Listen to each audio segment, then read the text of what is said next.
across Africa and around the world. My name is Madu Ajaja. I'm the convener of Open Nigeria and Africa Unite and the anchor of Matters Arising and Nigeria Now at ONN. It's a bright, beautiful day here at the University of Houston from where I am making this broadcast. Yes, yes. How are you all doing? I hope you guys had a great weekend.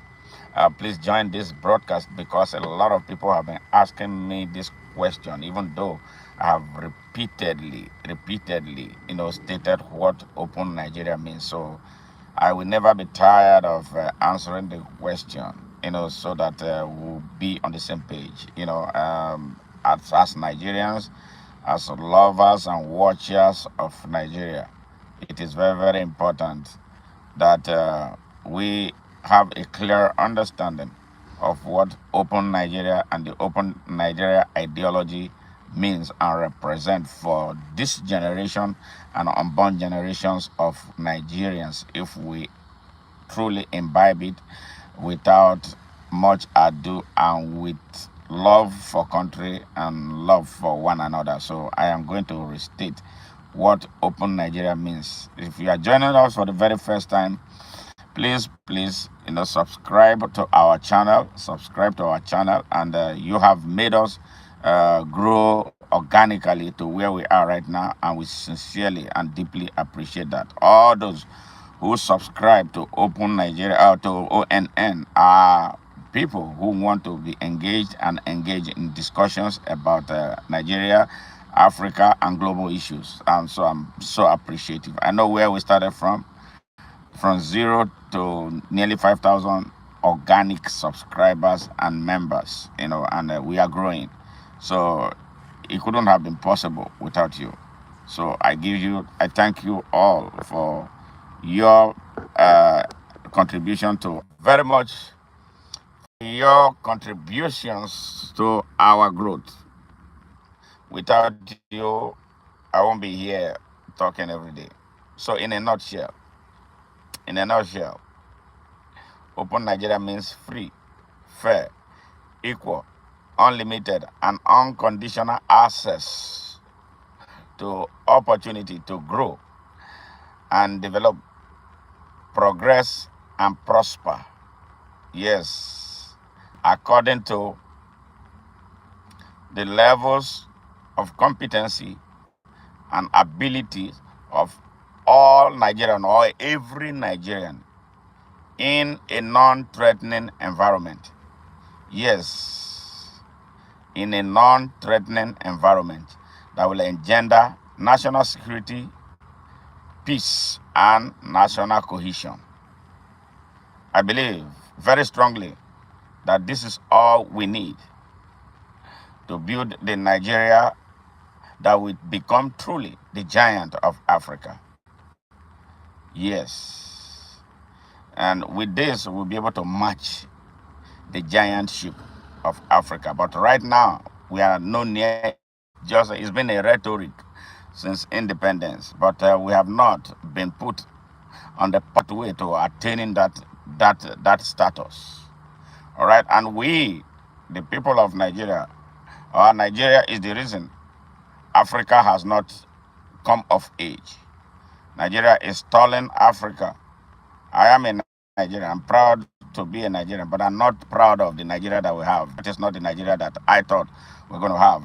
And this is the reason why I've taken the front row, and driving an agenda for a true Nigeria, through an openness. We can build an open country, again, with free, fair, equal, unlimited, and unconditional access to opportunity to grow and develop, progress, and prosper, for all of its citizens.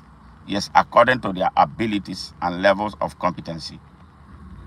And in a non-threatening environment, Nigeria, where what is happening in Nigeria all over the place, chaos, hell, people are being murdered much more than is taking place in the Gaza.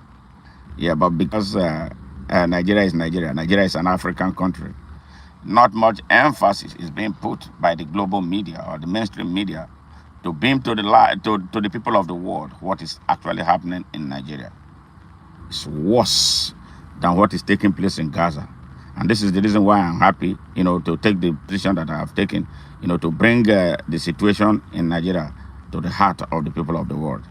Thank you for joining us. Yes, Open Nigeria has 4 legs. Four legs. What will bring Nigeria about? Now, the leg 1, the leg of understanding that we are human beings and not animals. We are human beings. That is the leg of basic human rights. Yes. Nigerians do not understand that they have basic human rights. And this basic human rights enshrined in the UN Charter, in African Charters of Human Rights. But typical Nigerian, most Nigerian, majority of Nigerians don't know that they have these rights, God-given, not man-given. The rights that God gives you that only He can take away when you cease breathing. And then these rights were given to us, it was given to every other human being, regardless of where they come from. Yes, to navigate through our lifetime. But what are we doing with these rights? And these rights include the right to life. Yes, right to life. Nigerians don't have right to life as it stands right now. Anybody can come and murder you. And if he's rich enough, nobody does anything to him. That is why some people unleashed Boko Haram and Fulani headsmen across our country to be destroying people indiscriminately. And no one is ever held accountable. No one is held responsible. No one is prosecuted. So much bloodletting because we don't understand that we have this right to life. Right to choice. Nigerians have no right to choice. Anybody can come, anybody who is armed enough to shoot down the people, to scare them with bullets, gunfire, artillery, yes, and rocket-propelled grenade. Enough thugs can breathe down on the people and get away with it. Yes, right to choice. We have no choice. Otherwise, if we had choice, a drug dealer, a certificate forger, and an identity thief paired with a terrorist, known terrorist, will not be president and vice president of our country, respectively. A vice president in whose home those who bombed the United Nations building in 2011 and killed scores of people, including Nigerians and foreign workers who were stationed to work in Nigeria at Abuja, where the building was located. It was in his house that the bombers were arrested. Today is the rogue vice president of Nigeria. And it happened because Nigerians have no right to choice. If Nigerians had the right to choice, if you people would not sit down and tell us, here, this is your president, this is your vice president. We have no right to choice. To make it worse too, the Minister of Defense of Nigeria is a known terrorist. If Nigerians knew their rights to choice, they will shut down the country until justice is done on all these cases. We have no right to choice. Nigerians have no right to freedom of expression like I'm speaking right now. Nigerians are scared of speaking. They see evil. They know evil, but they don't speak about it. I am educating people, Nigerian people, about what an ideology that I have, we call Open Nigeria.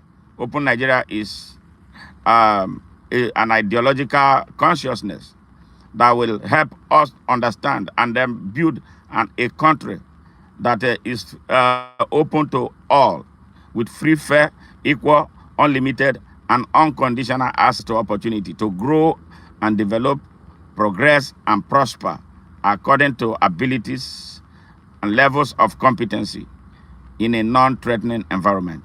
So that's what this whole thing is about. That's what I hope you got the message. So another right Nigerians don't have, the right to freedom of association. Yes, see, Nigeria is divided.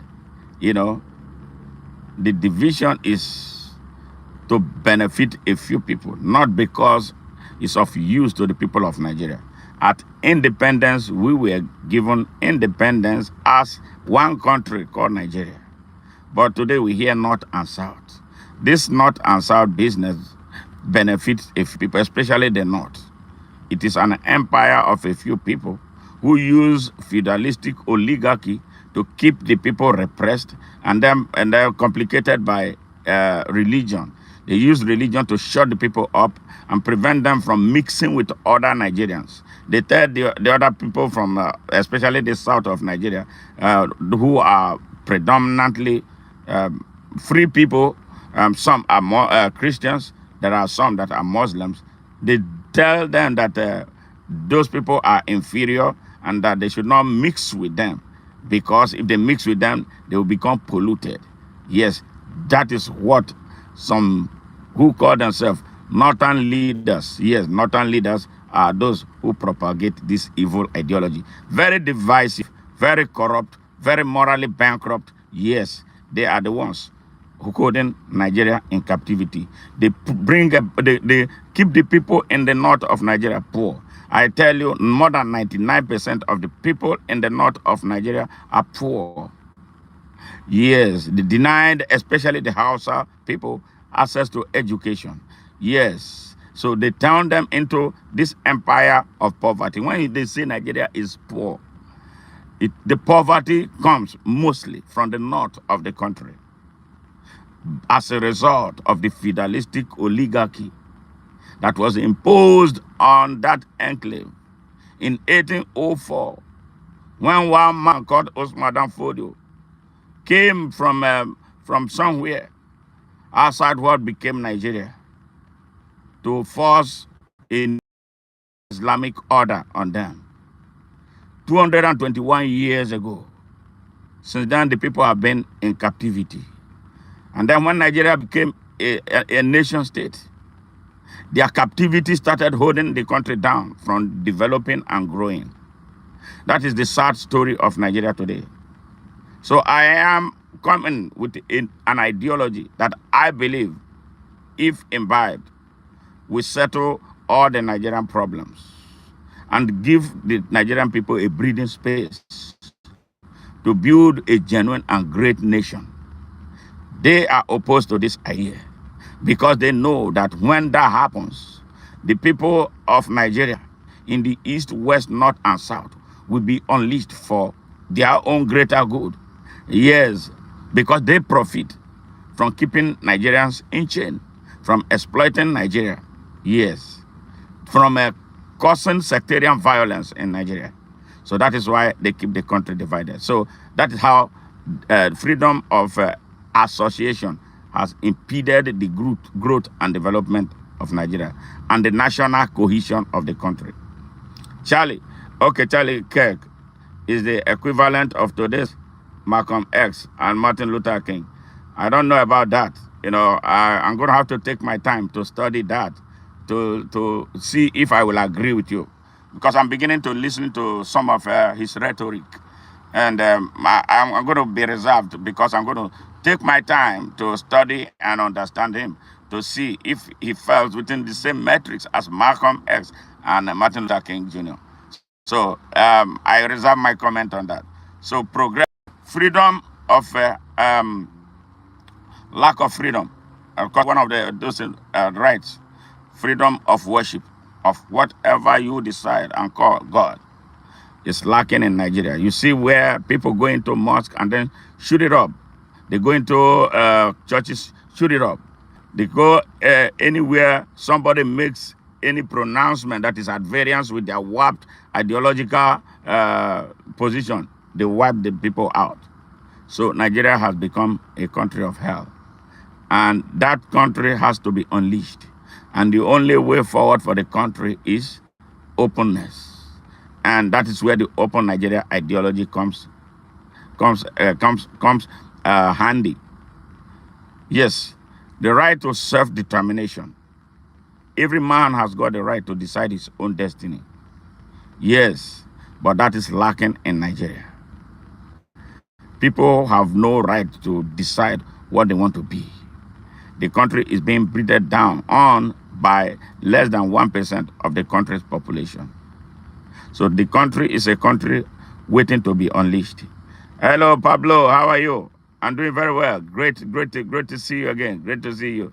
Thank you very much. Please, if you are joining us for the very first time, subscribe to our channel. Subscribe to our channel. Subscribe to our channel. Share our content so that YouTube will continually recommend our channel to people from around the world. We need the help of you. We need the help of the world to send this message so that the people will understand what Nigeria is about. Nigeria is not where it's supposed to be. It's not even anywhere near the pathway to being what it should be, with all the potentials that it is endowed with. Yes, we are very far from it. Yes. All right. So leg one is the leg of understanding basic human rights. Leg two is the leg of understanding that as Nigerians, you have rights to the citizenship of Nigeria. You have right to the citizenship of Nigeria. Most Nigerians don't understand the power of their citizenship. They don't understand the extent of their citizenship because at independence, the kingdoms that were supposed to die were not allowed to completely die.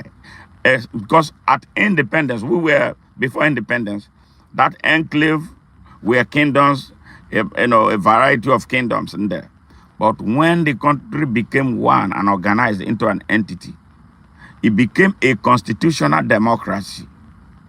So once that happens, the kingdoms lost their sovereignty. And the sovereignty of the citizens now shifted from kingdoms to Nigeria. But not many Nigerians have this understanding that I have, that my allegiance is to Nigeria and not to the kingdom that existed under which my ancestors were ruled. I am a Nigerian. My allegiance is to the Constitution of Nigeria. My allegiance is to Nigeria as an entity. My allegiance is to sovereign Nigeria, not to the Abo kingdom, not to any other kingdom, not to Oyo kingdom, not to Sokoto Caliphate, not to Kano Emirate, not to anything. My allegiance is to Nigeria. And if you're a Nigerian listening to me, your allegiance is to Nigeria, not to your king, not to your kingdom. We allow the kingdoms to continue to fester just for symbolic reasons, not because they have any constitutional power. And I made bold to say that no traditional ruler in Nigeria can summon me to his palace. And I come, for the sake of prosecuting me for anything. You lost that power. You don't have it. I am sovereign. I am a Nigerian. My allegiance is to Nigeria. And if you're a Nigerian listening to me, your allegiance is to Nigeria, not anymore to your traditional ruler. They have no power over you. No kingdom has any power over you. I don't care where that kingdom is. Be it Benin, be it Sokoto, be it anywhere. They have no power over you. The only thing that you have allegiance to is the Constitution of Nigeria, even though it is wobbly. And that is why we are going to have to unite to write a constitution that guarantees every Nigerian free, fair, equal, unlimited, and unconditional access to opportunity to grow and develop, progress and prosper according to his or her ability, in line with the provisions of his citizenship of Nigeria. Yes.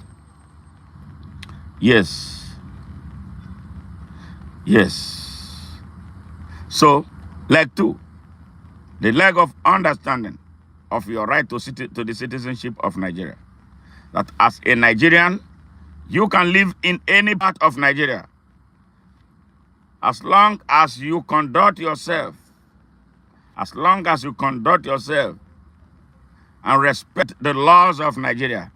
I did not say the laws of any kingdom, the laws of Nigeria, that is far-reaching to take care and protect everybody. You have a right. And if you go to any part of Nigeria and commit crimes, any crime, you will be prosecuted in line with the legal code of Nigeria, not what any kingdom or king says. Nigerians, are you hearing me now? And that is the truth. It's sad. Lawyers know this. Human rights activists in Nigeria, I don't know how human and how knowledgeable they are to not know this and expand it so that our ordinary people will understand. And this lack of understanding of the right to citizenship has cost many people their lives. I'm talking about millions. I was a victim of it. I lived in Kano for 8 years. So one day some people woke up to start killing people because they believed that they were not a part of that, but they are Nigerians. And that is a Nigerian soil. Yes. In recent times, you heard in Lagos where some people tell Igbos to leave Lagos and go to their state. Where are they going to? Lagos is Nigeria, not owned by anybody but Nigeria and by the Nigerian people. But people, because of ignorance, we wake up and tell you that you are not from Lagos. And as such, you should leave Lagos. Let them come here. And some Nigerians who live here, who live in the United States, who live in Texas where I live, where nobody bothers them, go home and become part of this idiocy. Yes. So we must understand our rights to the citizenship. As a citizen of Nigeria, you have right to live any and everywhere in Nigeria, as long as you conduct yourself lawfully. And if you are found in violation of any law of Nigeria, you should be prosecuted as a criminal, not because of where you come from or where you were born or your creed or religion. You should be punished. Yes. They have made all of us to try to become tribalistic. Yes, Nigeria is not supposed to be a tribal entity anymore, since after signing and declaring the country an independent state. Know your story, know your history, know your government. And this is the reason why I will prescribe that Nigerians should be made, every Nigerian child going forward should be made to study government and the history of Nigeria. Compulsory. If you don't pass the 2 subjects, you will not graduate. That is what America did. And you hardly find an American who is so ignorant of his or her right. It's in their palm. And then before you say anything, they will remind you. And then you beat a retreat if you're about to violate them, thinking that they are ignorant. Okay. Now, that is leg 2. Leg 1 was understanding your basic human right, that God gave all of us rights. All right? The right to life, the right to choice, the right to freedom of expression, the right to freedom of association, the right to worship, and the right to self-determination. That is leg number 1 of the Open Nigeria ideology. Leg number 2 is your right as citizens of Nigeria, that you can go to any part of Nigeria and make that place home, all right, without anybody troubling you. And then conduct yourself, be responsible citizen while you are there. Contribute to what the people there do. Okay, now, leg 3. The leg of responsibility. The leg of responsibility. Yes, leg 3 of the Open Nigeria ideology. The leg of responsibility. That as a Nigerian, you owe the country a moral, civic, constitutional, and spiritual obligation. Did you hear me? Moral, civic, spiritual, and constitutional obligation. We all owe Nigeria something. And you know why we owe her something? Because Nigeria is our mother. And if somebody is your mother or your father, would you allow anybody, including your own brothers or people from outside, to trash her the way they are trashing Nigeria? You have to be emotional. Yes, maybe I will add some more. An emotional obligation to Nigeria. So now it becomes 5. As a Nigerian citizen, you owe Nigeria an emotional, civic, constitutional, spiritual, and moral obligation. Five. You take Nigeria to heart. How many Nigerians take Nigeria to heart? People can come into Nigeria and do anything they like. And then we even allow them to do it and get away with it. Yes, I hear Chinese are all over the forest of Nigeria, digging up minerals, polluting our waterways. And we allow them, we keep quiet because we are corrupt. And they get away. But these same Chinese protect their country. They won't allow Nigerians do an inch of what they come into Nigeria to do. Because we Nigerians allow them to do what they are doing. The same thing others are doing. The same thing the Europeans are doing. The same thing the Arabs are doing in Nigeria. Yes. And that to make matters for our inferiority complex. That anything that is a light skin color is a god that we must worship.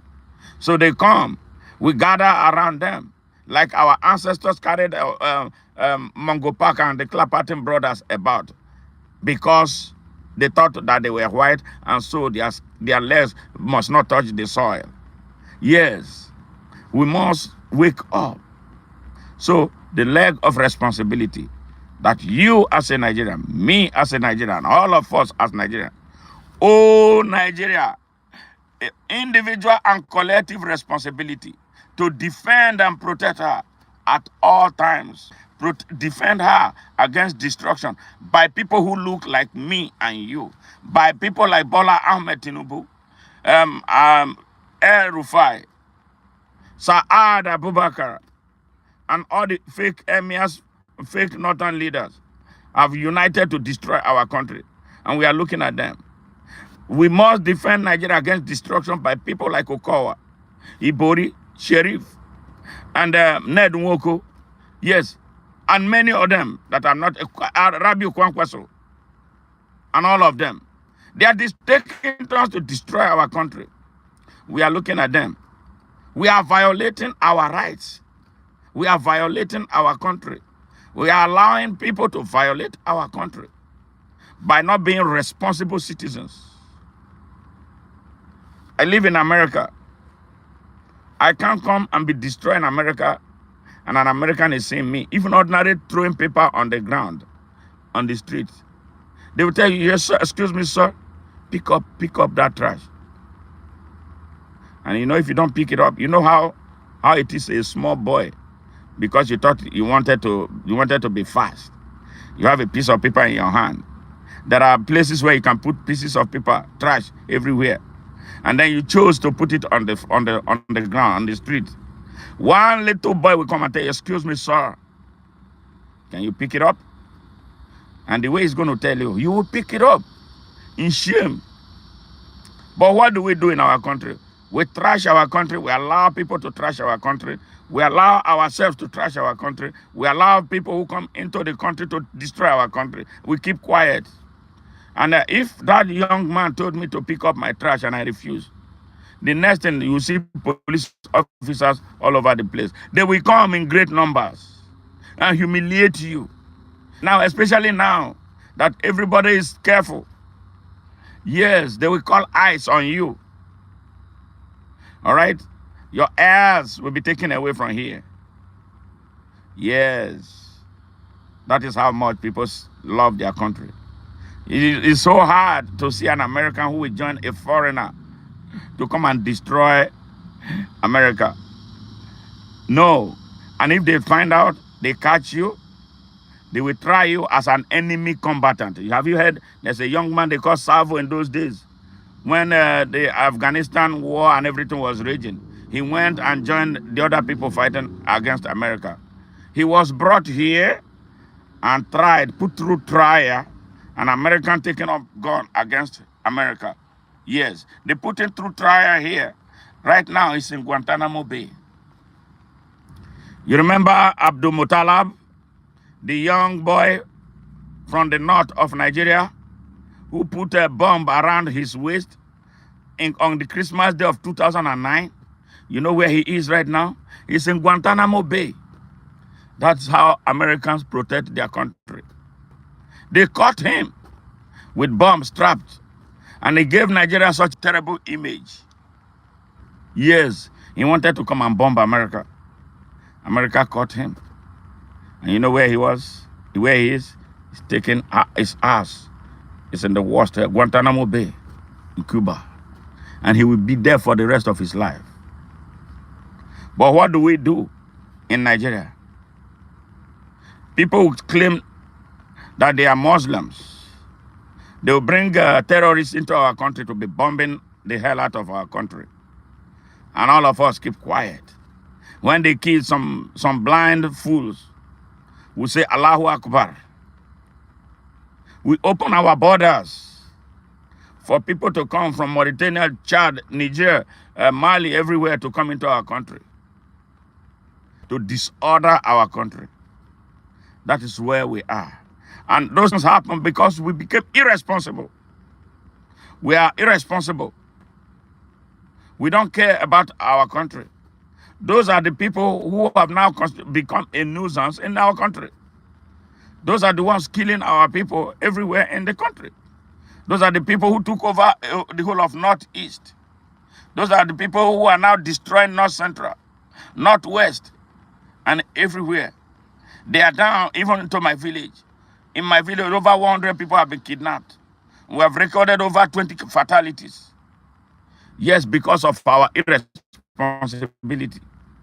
Because we don't think we owe Nigeria anything. We owe Nigeria something. Somebody will ask me, what has Nigeria done for me? Really? You're asking that? What had Nigeria done for you? The land that you occupy is Nigerian soil. The passport you use to travel outside Nigeria is a Nigerian passport. The arable land that you refuse to farm, you refuse to farm is Nigerian soil. So what else do you want Nigeria to do for you? To cook and serve you breakfast, lunch, and dinner? Actually, and she's doing that. If it is your biological, physical mother, will you allow your mother to be so trashed? Like we allow Nigeria to be trashed? We allow Bola Ahmed Tinubu to trash Nigeria?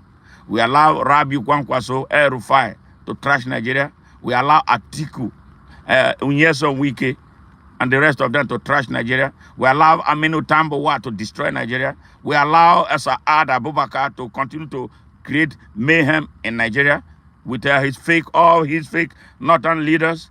Yes, they say they are northern leaders, but the North has the poorest people on the surface of this earth. Over 30 million children in the north of Nigeria are out of school. We say we are responsible. We see this and we accept them as normal. They are not normal. It's a measure of how irresponsible we are as a people. And the reason for us to wake up right now, and that is the reason why we are talking about the open Nigeria ideology. Leg number four of the open Nigeria ideology. Leg of respect for the rule of law. Nigeria right now, is it a lawful place? Nigeria is a lawless place. Anything can go in Nigeria right now. How can a country be governed without laws? How can people will come and wantonly destroy our country and they go scot-free? It's not like they are not known. The people who are creating terrorism in Nigeria are known. Those who mastermind them are known.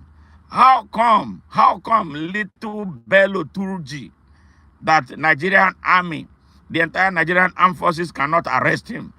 And you think it is a joke? You think it's a joke? Because the country is lawless. Because the country is led by irresponsible people. Because the country is led by people who don't love the country. A country that you love, you will put your life on the line for that country to ensure that its institutions are not destroyed. Where is any Nigerian institution that is standing? Is it the judiciary? Is it the legislature? Is it the executive? Tell me, is it the armed forces and all of other strategic institutions in Nigeria? They are all coming crashing, and we are all watching. This thing is getting worse. Now, when are we going to wake up? Because the country is a lawless country, not with any law. It's not like we don't have written laws, But who is enforcing them? The police, when you get him involved, he's going to be asking you for money, for solving a case of murder. If they kill your family member and you want to pursue a case, the police will frustrate you and make sure that they will tamper with evidence. They work with the prosecutors. They work with the judges. They work with the trial lawyers. They will connive against you and ensure that darkness, you get tired and then hands up and they win. We cannot continue to have that type of Nigeria. We cannot continue to have that kind of lawless Nigeria. Yes, so this is what the Open Nigeria ideology would inspire solutions to. But are we ready to make amends for what we are? Are we ready to stop hating? Because hate is a big problem in Nigeria. Very, very, very high-end commodity in Nigeria. Everybody hates. Tribal, religious, and all that. I was asking a question. Somebody raised an issue about why we have an Arabic logo, Arabic inscription on the logo of the armed forces of Nigeria. We are not all Arabs. I can't read Arabic, and it's unfortunate that I speak English. I did not wake up asking God to make me speak English. I came into this world, discovered that my ancestors had been forced to speak English, to be educated in English. You know how difficult it is to be educated in a language that is not your tongue. If I was educated in a car, maybe perhaps I would have been a better educated person. Education is supposed to be local. But here we come. Now we aspire to be the best English speakers. What has that done for us? Then you bring in Arabic inscription on the logo of our national army. Even you who is defending that don't even know how to read Arabic, because you see those funny figures and you think it's cool and it has to be there. So one young lady, thankfully, she's a Muslim. She asked, why do we have an Arabic inscription on the logo of the Nigerian army? Yes, that is trending now. And I took it up and asked a similar question, expanding it in order that our brothers and sisters can understand. You know what is happening? Because of how the people are wired, especially in the north, our young people who are Muslims in the north, how they are wired. Anything Arabic, they have to defend it, just like some foolish people be defending European nationalism. We are Africans. We are Africans. Everything about us should be reflective of who we are. We are not Arabs. We are not English people. But English has become a language that we all were instructed in. That is why we speak it. Not because I will wake up to speak it, but it had provided us an advantage, over those who have brought it into us. So, but now, why? So Nigerians, it is time for us to do some serious introspection. It is time for us to do a serious introspection. We are victims, just like other Africans, of mental slavery, and none but ourselves can free our minds. None but ourselves can free our minds. If we don't free ourselves, nobody is going to do it for us. It is only me and you that can do it. And this is the reason why we must, as a matter of fact, and starting almost immediately, to start appreciating the space we have as Nigerians.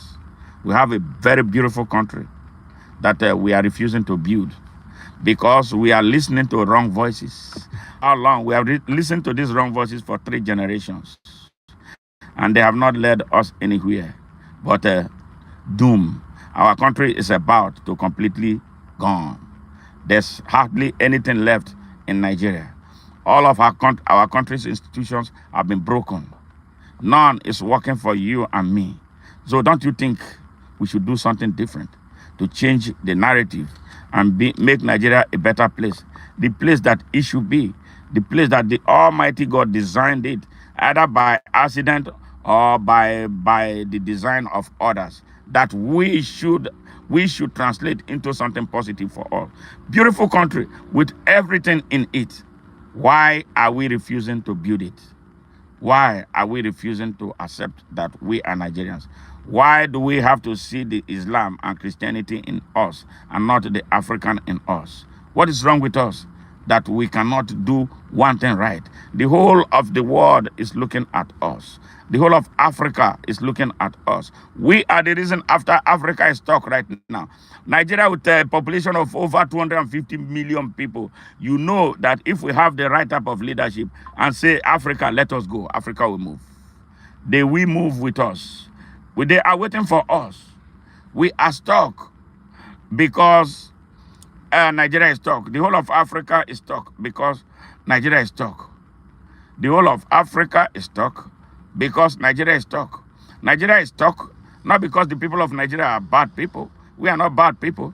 But we, the people of Nigeria, have continually allowed evil people, bad people, to be the face of our leadership. Honestly, why on earth? I don't care which tribe you belong to. I don't care your religion. I don't care. I have no tribe. Everywhere is my tribe. So why can't we start thinking to say, look, we are tired. We are tired. We are tired. Let us unite. Let us stop hating.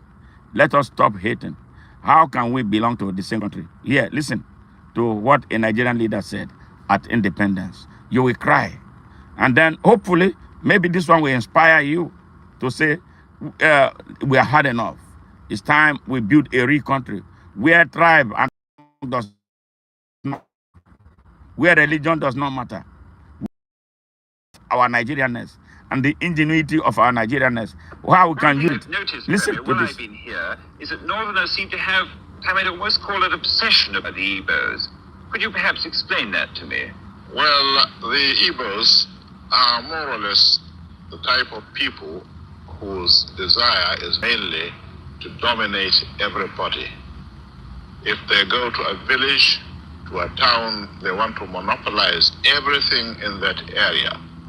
If you put them in a labor camp as a laborer, within a year they will try to emerge as headman of that camp, and so on. Well, in the past, our people were not alive to their responsibilities, because you can see from our northernization policy that in 1952, when I came here, there weren't 10 northerners in our civil service here. Then I tried to have it northernized, and now all important posts are being held by northerners. Is this policy of filling all key posts in the north solely with northerners and not with other Nigerians a temporary or permanent one? In actual fact, what it is a northerner first.